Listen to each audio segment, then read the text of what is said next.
Exercise 12. About language learning. Hi, Susan. How are you getting on with your English studies? It's hard. I have been in England for a year, but I still have a lot of problems both in speaking and reading. Don't worry.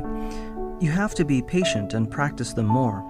It's very strange, my son Eric, he is only 4, but he seems to learn English much more quickly than I do. Why is this? Why is it easy for young children to learn a language?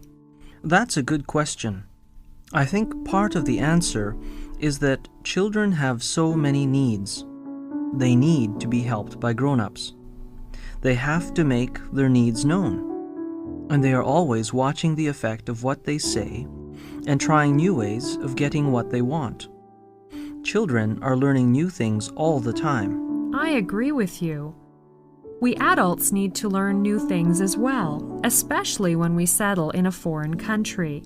But it takes us a longer time to get used to a new life than young children. They seem to adapt more quickly. Yes. Another part of the answer I'd like to point out is that children are not, as older people sometimes are, fixed in their ways of living. When they are taken from one country to another, they change easily from one language to another, from one bed to another, from one food to another. Older people are more fixed in their ways. They have been hearing and talking one language for a long time. Their ways of hearing and making sounds and of putting words together are like the rails a train goes on. They have been up and down their lines of talk and thought too many times to change them easily. I quite agree with you. A child is freer in his ways. He is more like a bird. He is free to go in any direction he wants. He is free to hear sounds as they are and make them as he hears them. He is free to put new words together in new ways in speaking a new language. I think that is why they learn things so fast. The more languages you hear and get to know, the more you will see how any language is made up of a small number of sounds put together in different ways. For example, in English, light and right are different words with only one sound in them different. The same is true of long and wrong. If a learner does not hear these different sounds as different, he may get the wrong meaning. That's true. I have had this kind of problem.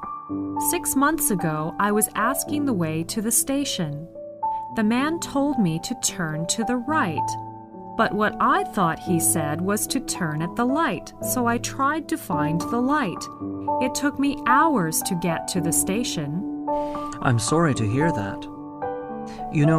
Most people learn their mother language without being able to give any account at all of how it works. They learn to talk as they learn to walk, without any idea of how they do it. People who learn to use a language well do so through talking with others who use it well, through reading good writers, and through watching the effects on others of what they say and how they say it. I will try all these. The world needs more people who can use languages well. Language is as necessary to our minds as the air we breathe is to our bodies. Exercise 13. How to take notes. Today's discussion is on note-taking. Note-taking is one of the important skills for classroom success. There is no one best way to take notes, but your own experience and some suggestions may help you to cope well with university study here. Chris, you start first. How do you take notes when you are in class? I always keep track of the notes by putting a date and heading on the first page, and numbering pages that follow. and I often make sure to identify the lecture topic and the class in which the lecture takes place. I think this is very important because when you study later, you will be able to match up class notes and textbook notes or assignments on the same topic. I do the same. I often keep the notes for one class separated from the notes for other classes, so I use separate notebooks for each class. I use dividers to set aside different sections in one notebook. I think both of the methods are good. Some students like to use a loose-leaf binder so that lecture notes, textbook notes, and the instructor's handout may be taken out of it and reorganized for study purposes. That's a good idea, to use a loose-leaf binder. I will buy one for my note-taking. I like to use a ballpoint pen for taking notes. So do I, but I prefer to use blue or black ones because the other colors, such as red or green, are hard on the eyes.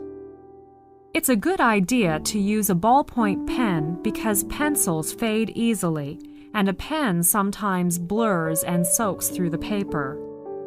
My handwriting is poor, so I often print the notes for clarity after class. That's a very good way to do it. It's very important to make your notes clear to read because you may use them for your essay. I often use standard abbreviations in my notes in order to speed up note-taking.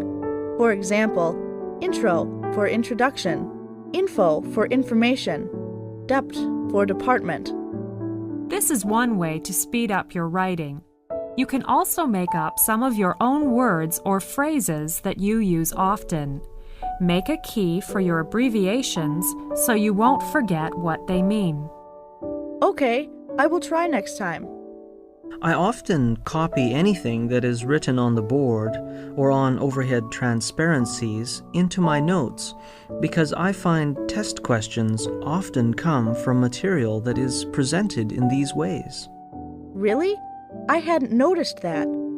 I think you'd better organize your notes after class. Try to summarize the points in your own words. It will be easier for you to remember your notes.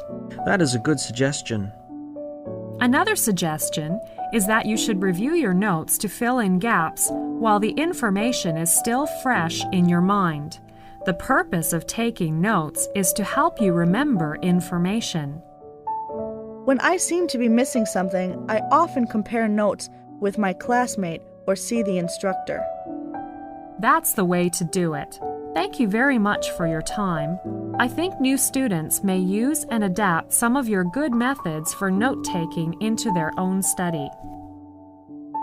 Exercise 14. The Dean's Speech. Good morning, students. As many of you have already heard, tuition fees will be going up to $3,600 per term, starting in September 2001. I felt I should explain to you why the fees are increasing. The primary reason is, of course, that expenses have increased, including faculty's and staff salaries. Our operating expenses have also increased in the past year. As we try to maintain a high level of service to our international students, we have added new staff in the last year to meet the growing needs, including a manager of admissions. We have also expanded our homestay staff to improve our homestay services. Unfortunately, when expenses increase, the costs have to be passed on to the student. This is the first increase in fees since 1998, however, and we are trying to keep the fees as reasonable as possible. To compare our fees with other institutions in the province, the University College of the Cariboo is raising its fees to $3,800 per semester starting in September 2001. Programs at UBC start at $13,830 per year. At many institutions, the tuition fees for academic courses in the 3rd and 4th year level are higher than those for the first 2 years are, because the costs to run the courses are higher. We have decided not to differentiate the fees, but to balance the costs by charging the same tuition for all 4 years. I would like to tell you that we value your opinion and want to make sure that you are satisfied as a student at the college. If any of you would like to meet with me to discuss the fees or any other matter, you are welcome to visit me in my office in Building 359. Please phone 741-2795 for an appointment. Exercise 15. How to write a summary. Good morning, everyone. Today I'm going to talk about how to write a summary. I think if you remember one word, it will help you to write a summary. The word is simple. This word represents 6 steps to writing a good summary. Simple's first letter is S. S here stands for the first step you should do. That is, to study the text carefully. And letter I here stands for the second step, to identify the key points while you read the text. M here represents the third step of writing a summary. That is, to make notes. Then the fourth one is to put points in order. The next step is to leave out unnecessary detail. The last step is to edit your first draft. Now, I will talk about these steps one by one. Let us start with studying the text. When you get an article, you should read it first fairly quickly to get a sense of the general meaning. Then, read it more carefully, following the writer's argument and noticing what is fact and what is opinion, what is a general statement, and what is a particular example. It is often helpful to summarize each paragraph in a few words at this stage. Now, let's turn to identifying the key points. You must go through the text and mark the places where important information is given. You can underline or highlight with a colored pen or simply make a mark in the margin. The third step is to make notes. This is a very important stage. You should write down the key points you've identified in note form in your own words.